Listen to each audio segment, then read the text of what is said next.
You're listening to Edwin Eisendrath's It's the Democracy, Stupid on WCPT 820. All right, everybody, welcome back. I'm really thrilled to be joined by Gregg Carlstrom. He is the Middle East correspondent for The Economist. He publishes Unsettled Sources on Substack, but he's based in Dubai. He's joining us today, I believe, from Riyadh. And his work is remarkable, not just as terrific journalism, but as a way to help people who don't understand, who don't know that beautiful part of the world, come to understand it better. Gregg, thank you for joining me. Thanks for having me. I'm sensing there's a little bit of a delay in our conversation. I apologize for that. Not a problem. I worked in that part of the world for, I don't know, a dozen years, and I came to love it and understand it. It is a complicated place, and one that Americans really have a great deal of difficulty understanding. And I think that understanding, that lack of understanding, has helped us blunder into this war. This week, The Economist cover story was a war without a strategy. And I wonder if you could tell us, the latest and what you see going on over there. It's a war without a strategy, and it's a war with about 10 different rationales or objectives. I mean, if you listen to what Donald Trump and his cabinet secretaries have said over the past week, they have cited everything from Iran's nuclear program to wanting to free the people of Iran, Trump said, to wanting to invade Iran because Iran allegedly attempted to assassinate President Trump several years ago. So the rationale for this war has been ever shifting. But what the U.S. is trying to achieve really is not clear. We've had a week of very heavy bombardment in Iran by both America and Israel. We've had ripple effects across the region with Iranian missile and drone attacks on the Gulf. And, it does seem as if the U.S. and Israel tactically, operationally, are achieving what they want to in terms of degrading Iran's ballistic missile program and its nuclear facility, Navy, various other things. But the end state of this, what America is trying to achieve, does it want a new regime in Iran? Does it want a deal with Iran? Does it want to negotiate something with whoever replaces the supreme leader? We just don't know at this point. And so it seems as if it's not clear how this ends. It's not clear what the end state is for America. Gregg, I have a very difficult time with this war. America has gone to war for good reasons in the past. We have gone to war for reasons that we later found to be lies in the past. But this is the first time that I know of that we've gone to war for no reason at all. This shifting rationale that you describe is really no reason. It's a collection of attempts at a reason. And a target list isn't a strategy. So I'm at a loss even how to think about this, except to think that our president likes the idea of power and violence and the demonstrations of it in itself. But that is just, that's almost unthinkable. I think he's been somewhat seduced by the allure of military force in his second term. I mean, we saw the strike on Iran last summer at the end of the Israeli war in Iran in June, which was very different than this. Of course, it was a one-off strike against a very narrowly defined target, 3 Iranian nuclear sites. And then we saw the raid in Venezuela that abducted Nicolas Maduro and his wife in January. And so I think Trump perhaps went into this thinking that it might be something similar, that this might be another case where America could go in very quickly, do something in a few hours, leave, and then claim to have achieved a success in the process. And it's obviously turned out to be something much different. We're talking about now 4 to 5 weeks. If you listen to Trump, Hegseth said this might go for up to 8 weeks. It's not clear how long it's going to go. It's just not the sort of quick one and done military operation that Trump seems to have become quite fond of in this term. After October 7th, almost 2.5 years ago, Israel thought it needed to go to war with Hamas in Gaza. It isn't clear today what they have achieved because Hamas, according to the Israelis, is still in Gaza and there is no peace there. Does this feel to you like an attempt to take, like a repeat of the Gaza problem, but now times 92 million people?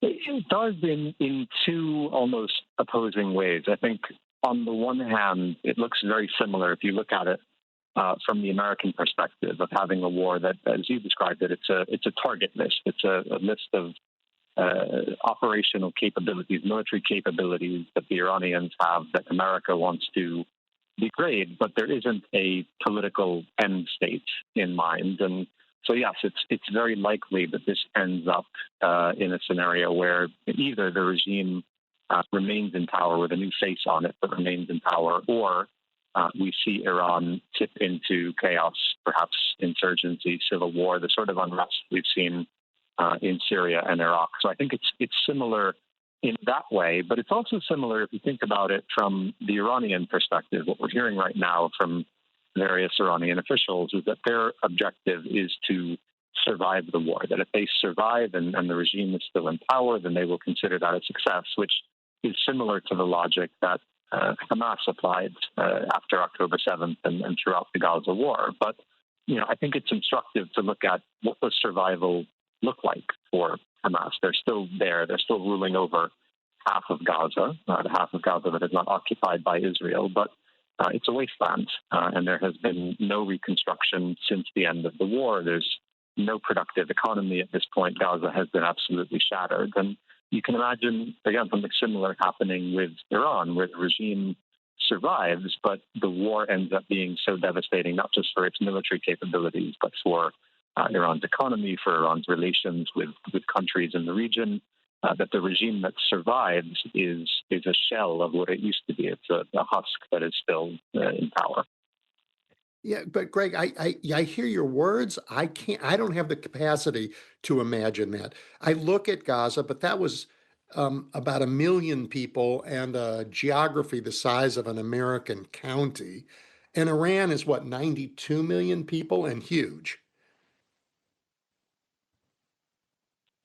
It is. It's a country that is certainly much bigger than Gaza. It's bigger than Syria. It's bigger than Iraq. It's one of the biggest countries in this region. But it's also a country, if you go back and look at history, that does have a history of centralized rule breaking down. I mean, if you look at the Islamic Revolution in 1979, when the current regime came to power, one of the things that happened back then was that you saw insurgencies crop up in various corners of the country, ethnic insurgencies in many cases, Kurds in the northwest, ethnic Arabs in the southwest, other groups that revolted against the rule of the state in Tehran. Yeah. You listen now to the talk over the past few days about the U.S. perhaps trying to arm and fund a Kurdish insurgency in the northwest of Iran. And you can imagine something similar happening where a regime that is stretched thin, that is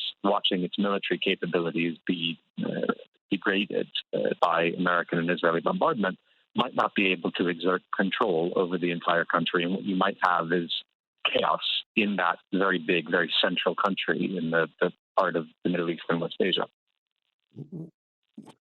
Right. So what is what do you know about what Turkey, very powerful NATO member, would say about a Kurdish nation forming in parts of what are currently Iran?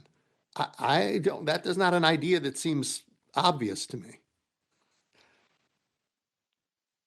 No, it is an idea that the Turkish government has reacted very angrily to over the past few days since these reports started coming out. Turkey, of course, has been fighting for decades against the Kurdistan Workers' Party, which is a separatist movement in the eastern part of Turkey, and it eyes any Kurdish ambition anywhere in the region towards independence very skeptically because it worries about how that might affect its own Kurdish population at home. So Turkey is already concerned about the expansion of this war. We saw a couple of days ago a missile that Iran fired towards Turkey, seemingly towards a military base in Turkey that is used by American and Turkish troops. So they're already worried about being dragged into this war and the possibility that it might lead to designs on Kurdish separatism is only going to make them more unhappy about the way things are going.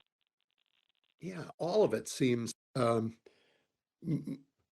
day by day more dangerous and more likely to expand. I think about um, Iran, bad actor that it has been, had armed Hezbollah, Hamas, the Houthis. And I think about, let's talk about Yemen and the Houthis for a minute. The Saudis were at war with them for a while, and America's asked them to stop for humanitarian reasons. And then America picked up that war ourselves. We decided to do it. And the attack resulted in what? Not much change. No, and I think that war is another sort of cautionary tale here. I mean, that started post October 7th when the Houthis imposed a de facto blockade on shipping traffic going in and out of the Red Sea. And so at first, Joe Biden began a campaign of airstrikes when he was president against the Houthis, and then Donald Trump escalated that early last year. And the idea was to compel them to lift this blockade and allow commercial shipping to go back through the Red Sea. And it was unsuccessful. And one of the things that we learned from that campaign was it's actually not hard for even a militia, a non-state actor like the Houthis, to effectively shut down shipping traffic. You don't have to impose a physical naval blockade where you have your own ships blocking a waterway. All you have to do is fire the occasional missile or drone at a vessel. And if you do that, you will scare companies away. You will force insurers to either raise rates or revoke policies from people. And that means many companies will be unwilling to take the risk. And so you don't have to physically blockade the strait. You can use fear and intimidation to convince companies for commercial reasons not to do it. And I think we might see something very similar unfold now with the Strait of Hormuz and the Persian Gulf, where even if Iran's military capabilities are severely damaged over the next few weeks of war, as long as they can fire the occasional drone at an oil tanker in the Persian Gulf, that is going to have very serious consequences for global energy prices. If America's goals are we don't have them. Do the Israelis have clearer goals for their security and why they were doing this, or have they fallen under the thrall of their own military success as well? I think Israel's goals are clearer, and I think there's a point at which Israel's goals diverge quite markedly from America's. I think both countries agree on diminishing Iran's missile program, its nuclear program, its navy. Those are shared goals. But the Israelis would like to go further. They're, I think, quite happy with a scenario in which Iran is destabilized. Maybe the regime doesn't fall altogether, but maybe, as we were talking about before, it loses control of parts of the country. Maybe Iran lapses into civil war. We see chaos there. From Israel's perspective, that is your chief state adversary essentially falling apart. And that's an acceptable outcome from the Israeli perspective. It means their main foe in the region for decades will no longer be in a position to threaten them. From an American perspective, that should be a very bad outcome because chaos in Iran is going to mean insecurity in the Gulf. It might mean refugee flows or weapons falling into the hands of militias. It might mean 400 kilograms of highly enriched uranium goes missing, and it will have consequences for shipping and energy markets and the world economy. And these are all things that the United States should worry about, ought to worry about, that Israel doesn't have to concern itself with in the same way. I imagine prior to October 7th, Israel had a strategy they called mowing the lawn, where they effectively said, Hamas is here. They're always going to hate us. We're going to attack them and degrade their capabilities every few years so that they never get powerful enough to do us real damage. It was a strategy that spectacularly failed on October 7th. Parenthetically, my view, not a journalist's view, but my view, it was a hypocritical and immoral strategy, but it didn't work. And it seems like if they're going to let Iran fall into chaos, they're going to want to do the same thing there. There'll be perpetual attacks on actors in Iran because there will be new capabilities that grow up all the time. And I think the concern is that both Israel and America will end up doing that. I mean, Trump has at times spoken about wanting a deal with Iran, and probably a more expansive deal than the nuclear agreement that was being discussed a few weeks ago. It would be something where Iran negotiates away its missiles and various other capabilities.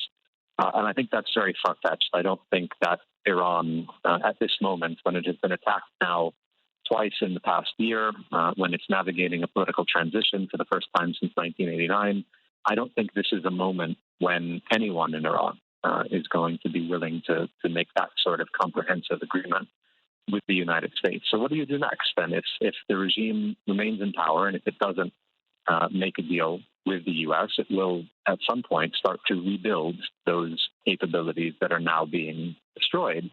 And if it does that in a few years' time, if its missile arsenal, for example, has been rebuilt, will Donald Trump or will some future president decide they want to do this again? I mean, it starts to look like not just what Israel did, what you correctly described as the mowing the lawn strategy, but what we saw in Iraq in the aftermath of the first Gulf War in 1991, where there was a decade-long U.S. military presence in the region. There was a no-fly zone over Iraq, extensive sanctions. Yes. We could see something similar, I think, in the aftermath of this war. I guess I want to follow up that question by saying, do you think that necessarily requires, as it did in Iraq, large numbers of troops on the ground? I think it will look different than Iraq. I mean, the no-fly zone that was imposed over Iraq, for example, I think will be less necessary in Iran because it just doesn't have an air force. Its air force is very out of date. Some of it has now been destroyed anyway, and so Yes. that's not a concern. So enforcing it would look different, but I think there would need, if that is the idea, if the United States ends up doing something similar, yes, it will require a larger military presence than the U.S. currently has, permanently based in the Gulf. One of the things that frightened me the most, I think it frightens me less today than it did in the beginning of this, but I as you have, I've spent an awful lot of time in the Kingdom of Saudi Arabia, and I worried that this might set off a much larger Sunni Shia conflict. I mean, that's Arab-Persian conflict that becomes a Sunni Shia conflict that somehow involves, like Pakistan, and nuclear armed Pakistan. It just grows. I worried about that at the beginning, but Iran seems so hell-bent on alienating everyone that I think that seems a more remote possibility now, but I want to get your sense.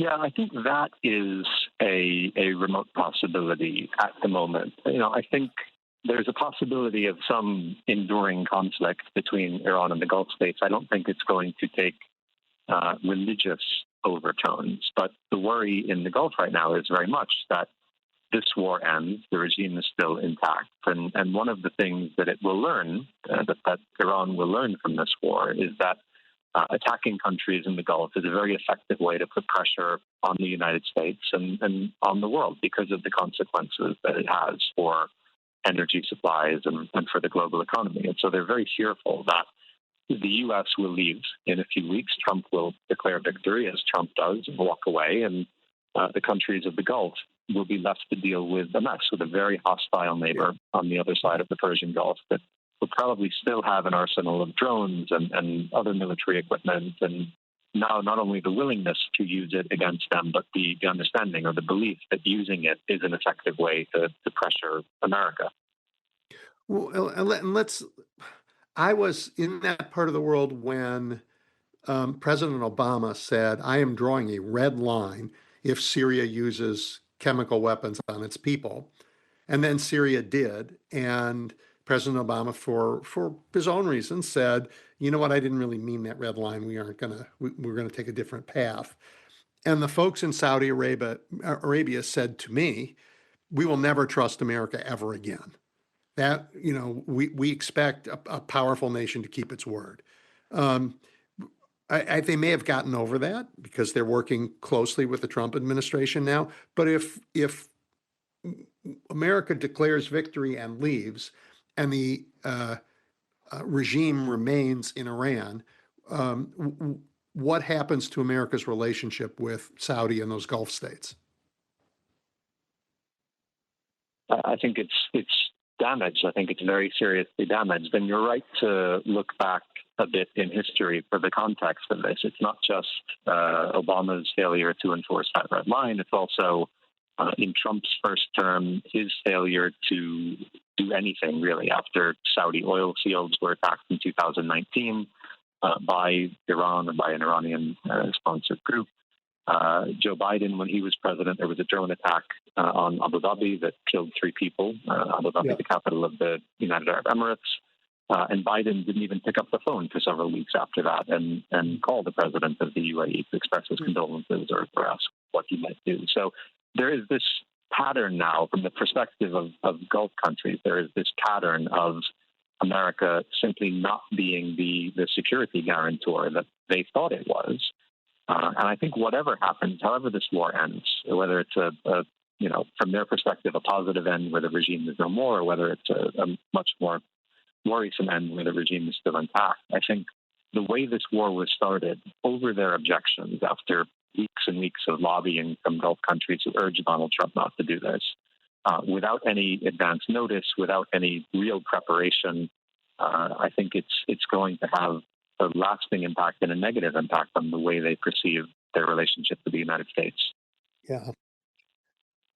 Oh, fools. That part of the world is, and again, many people in the United States can't imagine this, but it is enormously dependent upon water desalination plants. There's just far more people than there's water. So that it is a critical infrastructure that, if it were damaged, could cause an enormous humanitarian problem very quickly. And I heard, I don't know if it's true, so I'm going to ask you, have you heard that any of the water infrastructure has been damaged or attacked in any country? Not yet, to my knowledge, but it's a very real concern. I mean, for years before this war, whenever I spoke to military types or to diplomats in the region, when you talked about the possibility of a conflict, that was the doomsday scenario, that someone got off an effective missile or drone strike on a desalination plant, which is also often co-located with a power plant. And so hitting that facility, you could knock out potentially both electricity and water for a large city or a country in the Gulf. And it's such an inhospitable climate that within days, the place could become uninhabitable. Now, I don't think that's happened yet in the Gulf countries. I haven't heard that it has, but the Iranian foreign minister a few hours ago put out a statement accusing the U.S. of carrying out a strike on a desalination plant on Qasem Island, which is a small island, Iranian island off the mainland. And he said the U.S. set a precedent by doing this, and that was a very worrisome choice of words. It sounds as if the Iranians are threatening to retaliate in kind by striking against desalination infrastructure in the Gulf. The number of ways this can escalate rapidly and terrifyingly are hard to calculate, for sure. Do you know anything? The news in the U.S. has not been as descriptive of the strike on the girls' school in Iran as some of the foreign press has been. Can you tell us what happened? This happened in the very early hours of the war, last Saturday, the first day of the conflict. And we had several days of very conflicting reports. What we know is that there was a strike on this girls' school in a town. The school was located not far from a base that was used by the Revolutionary Guard, the Praetorian Guard in Iran. And so the question was, first, was this an American strike or an Israeli strike that was presumably aimed at the base and missed? There were also some allegations or some speculation that this may have been either air defenses or interceptors or something fired from that base that misfired and struck the school.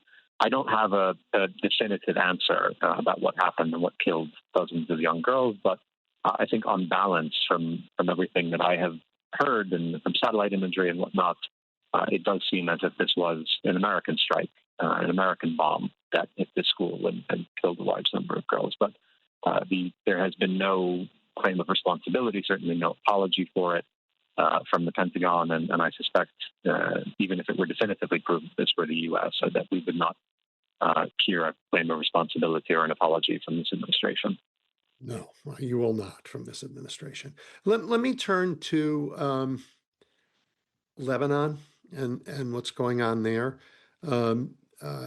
Hezbollah, I believe the reporting is that Hezbollah broke their truce with Israel, and now they're fighting again, the Israelis and Hezbollah. First, is that the case? Is that how this fighting got renewed? And what is going on in Lebanon? That is the case. Things had been fairly quiet between Israel and Lebanon the first few days of the war. There wasn't an open state of conflict. And then several nights ago, Hezbollah fired a volley of 6 rockets at Israel in the middle of the night. It was a very inexplicable decision. I mean, it was a small barrage. It was strategically ineffective. So they joined the war. They pulled Lebanon into the war, but they did so in a way that was weak and almost meaningless. But Israel, which had been preparing for this and sort of waiting for this moment, responded almost immediately with dozens of airstrikes across the country. In Lebanon, those have continued until this day. Israeli troops have gone a bit further into Lebanon. They continue to occupy 5 points along the border, even after the ceasefire that ended the war in 2024. They have pushed a bit further in now. They are calling up large numbers of troops in what seems to be preparation for a larger ground offensive in Lebanon. And I suspect whatever happens with Iran in the coming weeks, even if that does wrap up in the coming weeks, I suspect that there's going to be a longer conflict now in Lebanon because Israel thinks this is their opportunity to try and do away with Hezbollah once and for all. Now, it's not just Israel that would like Hezbollah gone. I believe President Aoun and the Lebanese government would like them gone too, so that they could have unified control of their own country. Is there any, what do we know about what Lebanon is doing on its own to rein in Hezbollah right now? I mean, I think at this point, the vast majority of people in Lebanon would like to see the end of Hezbollah as a military actor, and that includes the majority of their own supporters, the majority of the Shia population in Lebanon. People did not want to get dragged into another war in the south of Lebanon, which was wrecked during the conflict in 2024 with Israel. Very little has been rebuilt. Hezbollah has not been able to provide money or provide help with reconstruction for the people who live in the south, who are Hezbollah's constituents. So there's a lot of frustration with the group, and to be dragged into another conflict right now is hugely unpopular with the Lebanese. The government has made some announcements. Nawaf Salam, the prime minister, a few days ago, and his cabinet decided to outlaw Hezbollah's military activities in Lebanon, and they're trying to assert the authority of the state over military actions. But what that means in practice, we still don't know. The Lebanese army has struggled mightily over the years to get a grip on Hezbollah, to find all of its weapons depots across the country, to take control of them. It was working over the past year or so just to try and exert its authority in the south of the Litani River along the border between Israel and Lebanon. And even there, it was somewhat successful in finding, bunkers and tunnels and things that had munitions stored in them. But we've seen over the past few days, Hezbollah fighters have been able to go back there. They are fighting Israel from positions in the south. So even in an area where the Lebanese army said, we've exerted our authority, we are in control, it turns out they're not fully. They weren't. Yeah, they weren't. Yeah, and as much as Lebanon would like to be done with Hezbollah, I don't believe they would support Israel doing that work for them. No, they wouldn't. I mean, I think the politics of it are quite complicated in Lebanon right now, where you have a segment of the population that just wants to be done with Hezbollah, and whoever's going to do it, and they don't care. I think you have a larger segment of the population, perhaps, that is worried about what this war is going to mean, especially because it may not be confined to the south, which the previous war was not entirely, but largely confined to the south. We've already seen heavy bombing in the southern suburbs of Beirut. I think the Bekaa Valley in the eastern part of Lebanon is likely to be a central focus of this war effort for Israel. So it will be a geographically wider war than the last one was, and then it could be a more destructive one. And am I right that Lebanon still is home to many refugees from Syria, from the wars there, or have the Syrians now been able to go back home? It's still home to a sizable number. I mean, at the peak, there were about 1 million or so Syrian refugees living in a country of only 4 million Lebanese, so they were a huge share of the population. Some of them have gone back. I don't have exact numbers. I haven't seen exact numbers for a while, but there have been tens of thousands, if not hundreds of thousands of refugees who have gone back to Syria since the fall of the Assad regime, because they feel like finally they have an opportunity to go home. And ironically now, Syria, after having been dragged through a decade-long civil war that destroyed the country, Syria looks like one of the safer places in the region right now. It hasn't been touched by this current conflict, and Shara's government is doing everything it can to stay out of this current conflict. So we have, just to circle back, we have a war, clearly a war, but without aims. We don't know what victory would look like. I mean, I heard Donald Trump say there will be unconditional surrender, and I will pick the next leader of Iran, but I'm also going to free the Iranian people, which I assume means they pick the leaders. And none of it makes any sense to me. But there's an awful lot of killing, an awful lot of infrastructure being destroyed. And there are divergent goals between the belligerents, between U.S. and Israel at some point. Is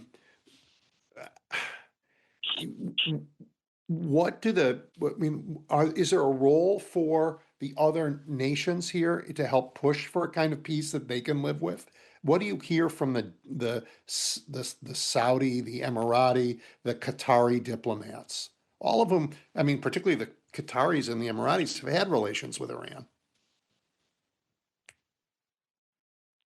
The dilemma for those countries right now is, on one hand, they very much would like this to end. The cost is enormous in terms of everything from flights that are being disrupted in the region to oil and gas exports that have been shut off to ports that aren't working, which is complicating, importing food and other basic essentials to the region. I mean, the economic damage has already run into, I'm sure, the tens of billions of dollars, and it's only going to mount from there. So they would like it to end before that bill grows and before the reputational damage gets any worse. The Gulf countries, for a long time, have thrived on this reputation as being oases of stability in a very turbulent region. And now, all of a sudden, they're unstable and war has come to them. And so they do want it to end, but they're also very, very fearful of the prospect that the war ends with the regime still intact, and they're to menace them, and America leaves, and they're left to pick up the mess. And so the messaging, I think, is quite conflicted right now. When I speak to people in the region, I suspect when they speak with their counterparts in Washington or in Europe, I mean, it's a very conflicted message. They do want it to end, but at the same time, they don't want it to end under any circumstances. They want it to end on terms that are advantageous to them. They do want to see, at this point, Trump finish what he started. And all of this is taking place during Ramadan. Is that other than being really unpleasant because of the requirements of the holiday? Is that an issue there? No, it's not. Honestly, I haven't heard that come up much in conversations that I had. I mean, and to whatever extent people might have been frustrated with America for starting a war then, I mean, equally, I think they'd be angrier at the Iranians for shooting at them during a holiday. Yeah. So it's not something that's come up much. Yeah. One area we haven't touched on is the odd dynamic that this war has with that other longer and at the moment still more deadly war in Ukraine. Ukraine apparently is the world's expert in dealing with Iranian drones. Do you get any sense that the U.S. is getting help from Ukraine now? Not yet, but the Ukrainians have, in the past few days, made an offer to several governments in the region, including the UAE and Qatar.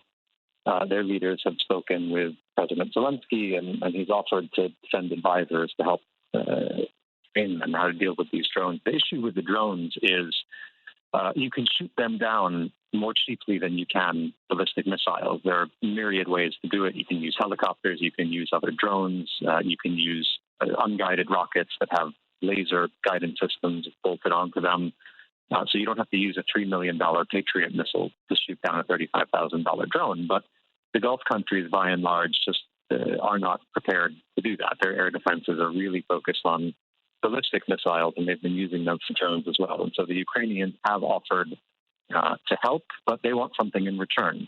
They want more missile defenses from the United States, and I've heard some complaints from the Ukrainian side that they're looking at Gulf countries expending hundreds and hundreds of interceptors right now in the course of a week, and they complain that's more interceptors than we've received from the U.S. over the course of the entirety of this years-long war.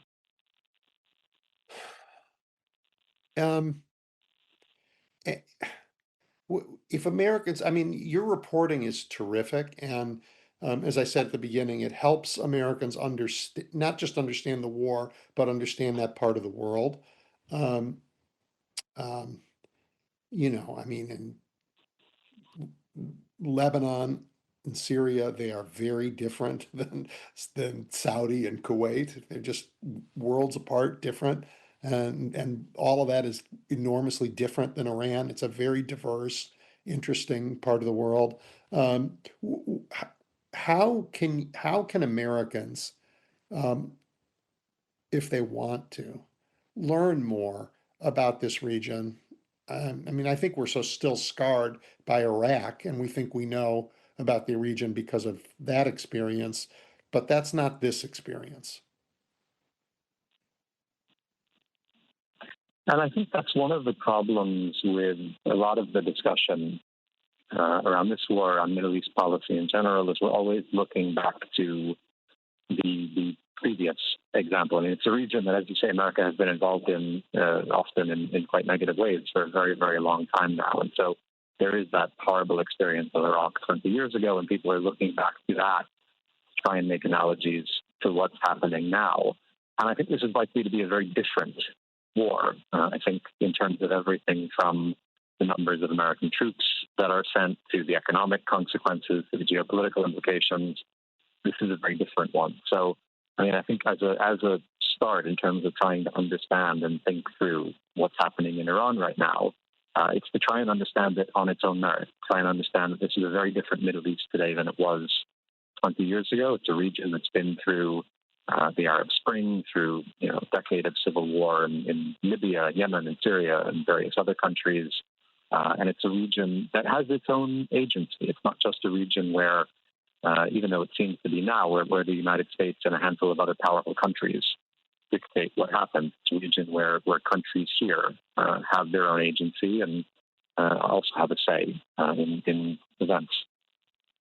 Yeah, I think it's really important.